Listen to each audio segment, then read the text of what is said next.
Right, so let's get December month off to a good start, shall we, with a little bit of a good news story, a little bit of positivity, because Keir Starmer's had his backside handed to him in his own backyard by the Green Party, no less. This should serve as a warning for him, but I doubt he'll take heed somehow.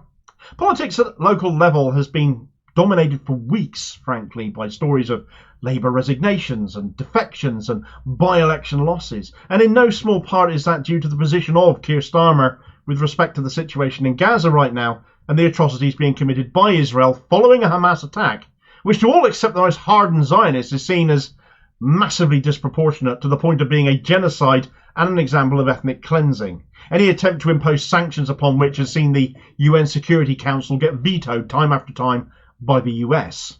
But for all the claims I and others have made that things may not be looking as rosy electorally for Starmer, particularly, and the rest of his sorry bunch, as national polling might suggest, these matches are dismissed as being irrelevant because local election results, well, we keep getting told they're not a good analogy for national results, don't we? And although true, some of the scale of the losses and where they are happening in staunch Labour strongholds makes me think people are being a little bit foolish to dismiss such things completely out of hand. But now we've had a result in Starmer's own constituency, a by-election on Camden Borough Council, the result of which should worry him significantly if this is how his own constituents feel about the party he now leads, and of course the power they have directly over him come a general election. Right, so it's local council by-election time again. I do hope you're not getting fed up with me doing these videos, because I think they are very, very relevant with regards to the standing of Labour electorally versus how they're polling. Although this one was a little bit different, because this one wasn't a Labour defence. This wasn't something Labour were trying to protect. This was a Green Party defence. And this was triggered by the departure of Sian Berry, the former Green Party leader, as she is now running to replace the retiring Caroline Lucas in Brighton Pavilion, heading to Parliament, and therefore she didn't feel she could continue to meet the needs of her constituents on Camden Borough Council in Highgate Ward, and so she vacated it. And having been lost to the Greens by Labour previously, quite some time ago, and has always been held by them just for the skin of their teeth, there's always been a very narrow lead. This was expected to once again be another tough defence for them. Labour really wanted this seat back so that Highgate Ward would once again be 100% Labour, something it hasn't been since 2002. The ward also having 2 Labour councillors currently, and there's 3 councillors on the ward all told. But things did not go that way for them again. What you have to realise first here is how tight the race was previously when this seat was last contested. Let's have a look at just the most recent one, because it wasn't that long ago. Camden Borough Council had its last set of local elections only last year, so we're only 18 months in, and Sian Berry topped the vote for Highgate Ward with 1,967 votes on a 49% turnout. Local elections always traditionally a bit lower than a general election.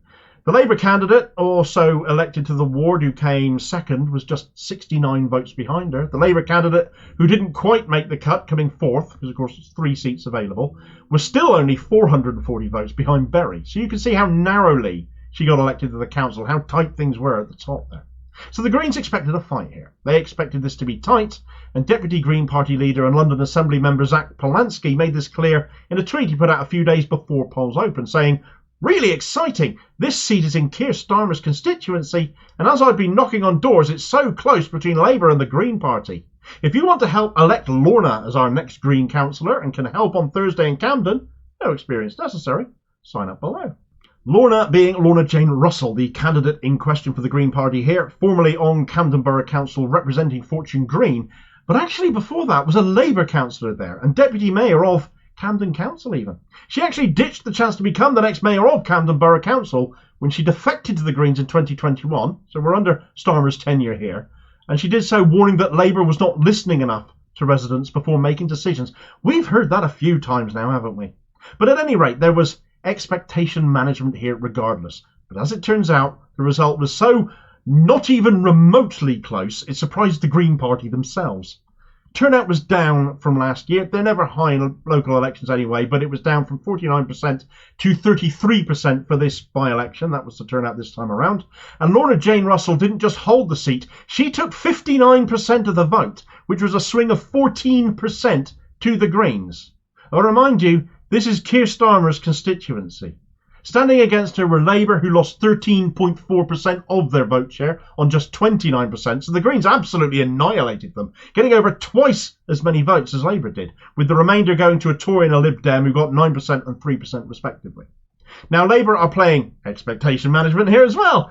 They are citing that they hadn't held all 3 seats in Highgate for 20 years, and that this result doesn't surprise them, and that the Greens kept hold of it. But that is a little bit of an excuse.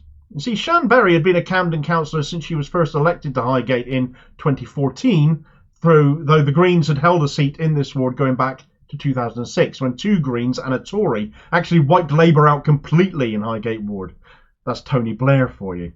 Even then, though, the Greens only scraped in by 81 votes. Highgate has remained a close call. Even under the Highgate by-election in 2008, which notably the Greens also won, they only did so by just shy of 300 votes.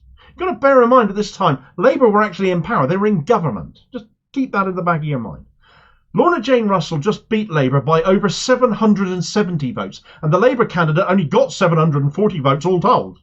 So Labour excuses, they're not washing. And where Labour got wiped out in Highgate previously, back in 2006, Labour were in government. They were in power. And that's usually the reason they lose councillors in local elections, isn't it? It's the party that's in power. People don't like what they're doing in power, these neoliberal Thatcherite parties. And so they lose votes and lose seats. But Starmer is still in opposition. And he's already built up that level of disdain and disgust at local election level. But not only that. He's done so in his own constituency. These are his own constituents that this is happening with.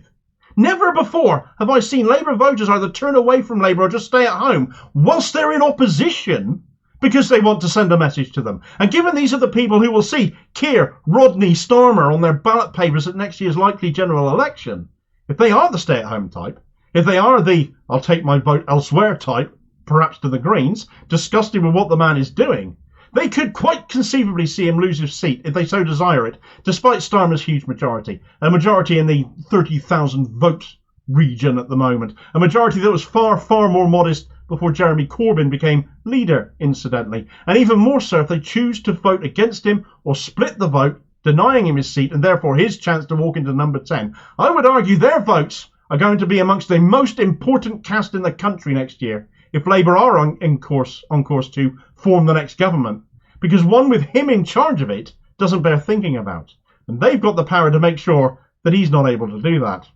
Will he heed the warnings here, though? Probably not. Too arrogant.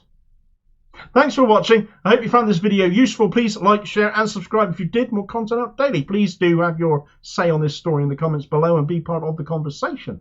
Meanwhile, here's a video recommendation where Labour have been complaining about the Green Party publishing how they voted, or rather didn't vote at all, in relation to a certain ceasefire vote recently. Well, if you don't want your constituents complaining to you about how you vote, maybe you should vote how they want you to. You are supposed to represent them. That is why you are elected, after all. Perhaps you need reminding of that a little bit. And I'll hopefully see you on the next vid. Cheers, folks.